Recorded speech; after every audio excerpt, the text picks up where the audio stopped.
JPC की बैठक चल रही है वक्फ एक्ट के ऊपर।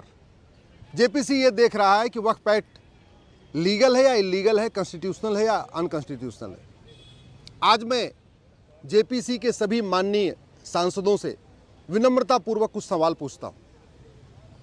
पहले सवाल यह है कि भारत संविधान से चलेगा या भारत पर्सनल लॉ से चलेगा। भारत के संविधान के प्रियम्बल में जब सेकुलर शब्द जोड़ दिया है तो क्या सेकुलर शब्द होने के बावजूद भारत में मजहब के आधार पर अलग अलग कानून चल सकता है क्या? आखिर भारत के संविधान में WAQF कहाँ लिखा है, वक्फ कहाँ लिखा हुआ है? भारत के संविधान के किस आर्टिकल में किस पन्ने पे वक्फ लिखा हुआ है? ये माननीय सांसद एक बार पढ़ें और सोच के बताएं। अगर वक्फ एक्ट ठीक है तो फिर ऐसा ही कानून हिंदू, जैन, बौद्ध, सिख के लिए क्यों नहीं है? अगर ये वक्फ एक्ट ठीक है तो ऐसा ही कानून पारसी के लिए, ईसाई के लिए, यहूदी के लिए, बहाई के लिए क्यों नहीं है? अगर ये वक्फ बोर्ड सही है तो जितनी शक्तियां वक्फ बोर्ड के पास है, ऐसा बोर्ड हिंदू के लिए क्यों नहीं है, जैन के लिए क्यों नहीं है, बौद्ध के लिए क्यों नहीं है, सिख के लिए क्यों नहीं है? वक्फ बोर्ड जैसा ही बोर्ड पारसी, ईसाई, यहूदी, बहाई के लिए क्यों नहीं है? जैसे इस कानून में वक्फ ट्रिब्यूनल का प्रावधान है, वक्फ ट्रिब्यूनल जो जमीनों का मुकदमा डिसाइड कर रहा है, ऐसा ही ट्रिब्यूनल हिंदू, जैन, बौद्ध, सिख के लिए क्यों नहीं है? ऐसा ही ट्रिब्यूनल पारसी, ईसाई, यहूदी, बहाई के लिए क्यों नहीं है?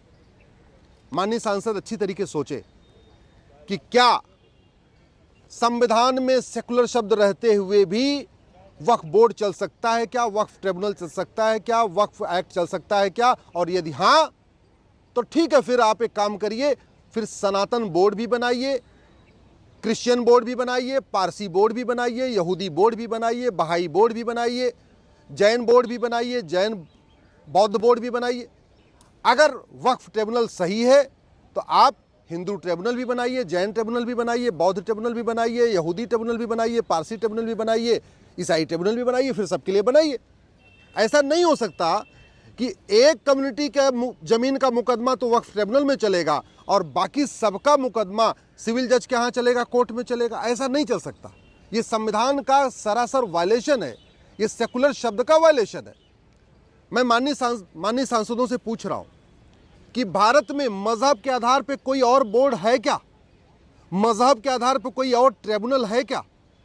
मजहब के आधार पर जितनी शक्तियां ट्रिब्यूनल को दी हैं, ऐसी और किसी ट्रिब्यूनल के पास है क्या? अच्छा, ये तो हो गई कॉन्स्टिट्यूशनल बात। मैं आज जेपीसी के माननीय सांसदों से कुछ और भी सवाल पूछ रहा हूं कि क्या तलवार के दम पे दूसरों की जमीन कब्जा करके उसको दान किया जा सकता है क्या? वक्फ किया जा सकता है क्या? क्या हत्या की धमकी देके, बलात्कार की धमकी देके, आगजनी की धमकी देके दूसरों की जमीन कब्जा करके उसको दान किया जा सकता है क्या? वक्फ किया जा सकता है क्या? क्या मज़ार बनाना, मज़ार पे जाना, ये वक्फ प्रॉपर्टी हो सकती है क्या? क्योंकि हमने जो पढ़ा हुआ है कि मज़ार बनाना, मज़ार पे जाना दोनों हराम है, और जब दोनों हराम है तो वक्फ प्रॉपर्टी कैसे हो गई? जब दरगाह बनाना और दरगाह पे जाना हराम है, इस्लाम में नाजायज़ है, तो फिर दरगाह की प्रॉपर्टी वक्फ प्रॉपर्टी कैसे हो गई? जब पक्का कब्रिस्तान बनाना हराम है, नाजायज़ है, तो फिर ये कब्रिस्तान की प्रॉपर्टी वक्फ प्रॉपर्टी कैसे हो गई? मैं इसलिए पूछ रहा हूं कि जहां इस्लाम शुरू हुआ है, Arab, Dubai, Kuwait, Bahrain, Abu Dhabi, Muscat, Yemen, वहाँ एक भी मज़ार नहीं है, एक भी दरगाह नहीं है, एक भी पक्का कब्रिस्तान नहीं है। और मैं माननीय सांसदों को बताना चाहता हूं कि जब G20 का सम्मेलन हुआ था, सारे राष्ट्राध्यक्ष राजघाट गए थे गांधी जी के समाधि स्थल पे, लेकिन अरब के सुल्तान MBS नहीं गए थे। क्यों? क्योंकि उनका कहना था ला इलाहा इल्लल्लाह, अल्लाह के अलावा और किसी की इबादत नहीं हो सकती है, इसलिए मज़ार पे जाना, दरगाह पे जाना, पक्के कब्रिस्तान पे जाना हराम है। और इसीलिए खाड़ी देशों में एक भी मज़ार नहीं, एक भी दरगाह नहीं, एक भी पक्का कब्रिस्तान नहीं। मैं माननीय सांसदों से भी पूछ रहा हूं कि जो कानून नापाक लोगों की ज़मीन को भी पाक बना रहा है, मैं नापाक इसलिए कह रहा हूं क्योंकि जो गैर मुस्लिम है उनको नापाक कहते हैं, तो जो नापाक है उसकी ज़मीन पाक कैसे हो गई? जब उसकी ज़मीन भी नापाक है तो वो वक्फ कैसे हो गई? जो आदमी काफिर है, जो नापाक है, जो उसकी ज़मीन पाक कैसे हो जाएगी? मैं इसलिए कह रहा हूं क्योंकि जितना मैंने वक्फ के बारे में पढ़ा है उसमें लिखा है कि वही ज़मीन वक्फ हो सकती है, वही ज़मीन दान हो सकती हो जो या तो पुश्तैनी ज़मीन हो या अपनी ज़मीन हो, नेक तरीके से कमाई गई हो, ईमानदारी मेहनत से कमाई गई हो, किसी की कब्जा करके, किसी से छीन के, किसी से ज़बरदस्ती करके ली गई ज़मीन वक्फ नहीं होती है, दान नहीं होती। और ऐसा कई हदीसों में लिखा हुआ है, मैंने खुद भी पढ़ा हुआ है। इसलिए माननीय सांसदों से मेरा आग्रह है कि जब दूसरों की कब्जा की गई ज़मीन वक्फ हो ही नहीं सकती है तो ये वक्फ एक्ट किसकी ज़मीन को वक्फ प्रॉपर्टी डिक्लेयर कर रहा है? अब माननीय सांसदों को तय करना है कि भारत शरीयत से चलेगा या भारत संविधान से चलेगा। माननीय सांसदों को तय करना है कि भारत में मजहब के आधार पर अलग अलग कानून चलेगा या सबके लिए एक देश एक विधान होगा। माननीय सांसदों को तय करना है कि भारत में अब अलग अलग मजहब के आधार पर बोर्ड चलेंगे, मजहब के आधार पर ट्रिब्यूनल चलेंगे, या सबके लिए एक समान दान संहिता होगी, समान धर्मस्थल संहिता होगी, समान संपत्ति संहिता होगी। मैं माननीय सांसदों से कह रहा हूं, एक बार संविधान का शेड्यूल 7 खोलिए। शेड्यूल 7 में काम का बंटवारा है। इसमें एक यूनियन लिस्ट है, एक स्टेट लिस्ट है, एक कॉन्करेंट लिस्ट है। जो लिस्ट 3 है वो कॉन्करेंट लिस्ट है और उसके एंट्री नंबर 28 पे जो शब्द यूज़ किया है वो यूज़ किया है चैरिटी और इंडाउमेंट। इसका मतलब सबके लिए एक चैरिटी कोड होना चाहिए, यूनिफॉर्म चैरिटी कोड होना चाहिए, हिंदी में कहेंगे समान दान संहिता। और इसमें जो शब्द यूज़ किया इंडाउमेंट, यानी सबके लिए एक समान धर्मस्थल संहिता होनी चाहिए, अलग अलग नहीं होना चाहिए। और इसीलिए इस वक्फ एक्ट हमने चैलेंज किया है। हमने ये कहा है कि वक्फ एक्ट आर्टिकल 14 का वायलेशन करता है, equality before law, equal protection of law. Article 15 का वायलेशन करता है जो कहता है कि सरकार किसी से भेदभाव नहीं करेगी। आर्टिकल 19 का वायलेशन करता है, आर्टिकल 21 का वायलेशन करता है, आर्टिकल 25 का भी वायलेशन करता है।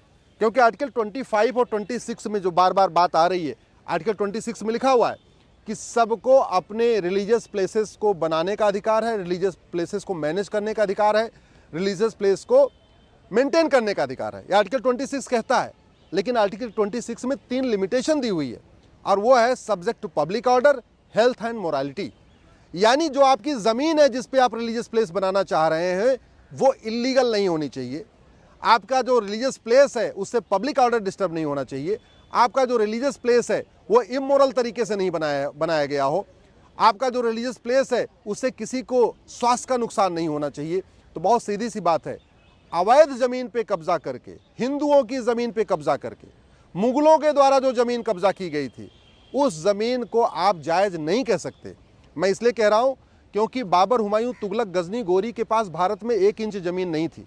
जो ज़मीन उन्होंने यहाँ कब्जा किया था तलवार के दम पे कब्जा किया था।